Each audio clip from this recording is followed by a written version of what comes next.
Hey y'all, it's your girl Ayo Keish. It's story time.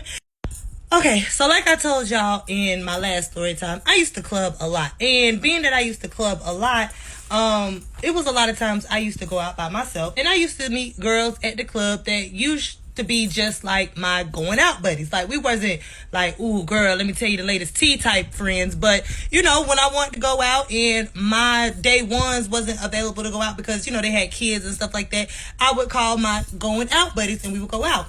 Okay, so went to a club back in the day, Plush. Y'all remember Plush? And was sitting in Leopard Lounge, you know, just waiting for the club to get crunk up or whatever the case may be. And this girl came up to me who just so happened to be on the same type of time I was, new to the city or whatever. We're gonna call her Betty Boop. So things was going pretty cool for like a few months. Me and her was hanging out, no problems or whatever the case may be. She was from Detroit, I believe. She used to favor Delicious, or she didn't heard that a compliment a few times and it got to her motherfucking head to the point where she started believing it. And you know, we used to just hang out and have a good ass time. The only thing was she thought her shit didn't stink. And her main problem was because she was pretty and had money, she used to do dudes any kind of way. And the main thing that she used to do when we used to be out in the club, hanging out or whatever, she used to slap dudes in their face. Yeah, she had a bad habit of just slapping dudes. It ain't like she used to just haul off and whap, you know, but she used to do it hard enough to where, you know what I'm saying, it caught people's attention or whatever the case may be. I used to tell her, you gonna mess around and slap the wrong dude in their face and they not gonna care that you a pretty girl and they gonna slap your ass back. Cool. Particular night. We didn't have plans on going out, but it was like, girl, I'm bored. I'm finna head up there to La Villa. If you want to come meet me up there, you can. And boom. So we in La Villa. And I had some of my other homegirls in there too. So we in La Villa vibing. She came up to me. We in the middle of the flow. Me and my other homegirls, we there. We chit-chatting it up, having a good old time. And this known out east dude was talking to one of my other homegirls that was there. So he came up to us and we was just chit-chatting it up or whatever the case may be. So I'm not quite sure how it happened, but us being in Florida, my attention was directed to my other homegirls that was there with us. And Betty Boop and the known Adis dude was chit-chatting it up. I don't know what they was talking about, but she slapped him. And all I know is I felt my left leg, you know, go up under me, and I look and she's on the floor. And I had been told this girl, you gonna mess around and slap the wrong dude and they not gonna care about you being pretty and they gonna slap your ass back. And that's definitely what he did. He knocked her ass on the floor. In La Villa, he from out east. It is what it is. Pick and choose your battles. Ugh. So now she getting up off the floor, she bucked, she wild, she embarrassed, and now she wanna fight this dude. And she looking at me like I'm supposed to jump in. Listen. No, because I know what happened, and I know what you did, and you deserve to get your ass knocked out. They carried her ass out the club. It was cool, so I went out there and checked on her. And I'm sorry, I don't know how to be anything but real. And I told her straight up right then and there in the moment. I told her, I said, see, keep your hands to yourself. I told you a dude was going to end up slapping your behind back. But she wanted me to leave with her. Mind you, it wasn't even 1 o'clock yet. And I'm like, no, I didn't pay my money. I just came out here to check on you. Now, if you want to leave, I completely understand, but I'm not leaving. I went back in the club and I went to partying. So that night, I called to check on her. She didn't answer the phone. Okay, arguably understandable. You and your feelings. Cool. It is what it is. So I think like over the course of the next 2 days, I think I tried calling her. And I think on that second day, it was going straight to voicemail. So I guess she blocked my ass. Oh, well, you mad because I didn't leave with you or felt like I should have jumped on this nigga with you when I know you was dead wrong. So girl, bye. So fast forward a couple of months, ironically, I'm in Plush and I see her in there and she's in there by herself. I'm in there with my best friend, like my day one best friend.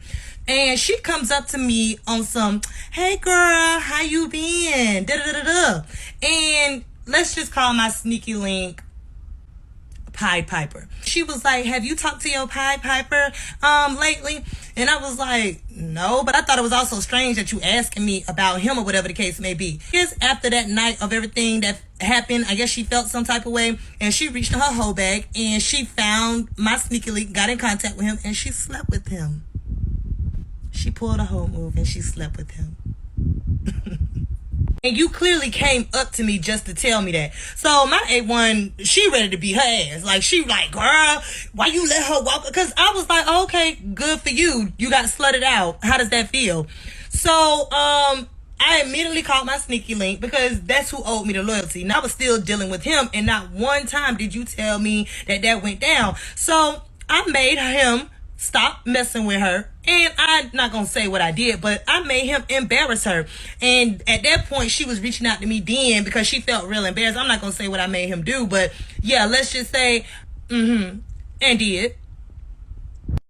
But let me tell you one thing about it, and two things for sure, especially back then, I'm not the one to be messed with. Like, don't mess with me and I ain't did nothing to you, and you as my sneaky link, we was friends too, and we're into this thing for years. You get what I'm saying? So for you to do what you did, oh, you're not off the hook either, sir.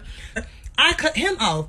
Oh, but there was a club called Christopher's, and he didn't used to be in there, but his best friend used to be in Christopher's all the time. So now I'm on a mission because I love get back. So me and my homegirl, we made a plan to go up to Christopher's on the night that I know he was gonna be in there on a straight mission. I went up to his best friend and I was like, explain the situation, long story short, and I was like, you know what I'm saying, you seem like the better option out of the group any motherfucking ways. Here go my number, use it. So at first he was like, nah, you know what I'm saying, I don't want to get caught up in the middle of that, this, that, and the third, you know what I'm saying, I'm gonna have to talk to my dog. I said, okay, do what you need to do, but once you finish talking to your dog, holla at me. So, as you already know, his best friend ended up calling me. The sneaky link Pied Piper thought he was gonna sell me out. Oh, I don't give a fuck. She ain't nothing. But he did all of that because he didn't think I was going to do what I did. I made his best friend my old man. It was supposed to just be a hit it and quit it type of thing, but we ended up vibing real good. And let's just say, he damn near proposed to me. I just made you my son. Hey, bro. Now I just made you the bro. Hey, bro. But at the end of the day, I ended up calling it quits with his best friend because the foundation wasn't bent on genuineness. So I kind of felt bad because it was really supposed to be just some get back. But long story short, my sneaky link called me. He was hurt. And I'm talking about hurt. How could you do that to me? And I'm like, how could you do that to me? You went and slept with a random bitch because she was hurt. So I had to hit you where it hurt because he was an alpha male. So I had to hit him where that ego hurt or whatever the case may be. A decade ago, I've grown, I'm mature. At the end of the day, I wouldn't do no stuff like that now. But back then, I was a savage before Megan came out. I ain't even talking about on no, like, his best friend used to spin the bag, spoil me, like, 10 times better than what you... But yeah, don't fuck with me if you ain't ready to be fucked with. You know what I'm saying? I can get real down and dirty. And before any of y'all get in my comments judging me and wanting to say, fuck you. To be quite honest with you, that's why certain things I have to take to the chin because I was not nothing to be messed with back in the day when it came to these niggas like, yeah, I got some stories for y'all. And that one right there was epic because that sneaky link was hurt. He was hurt. Whew.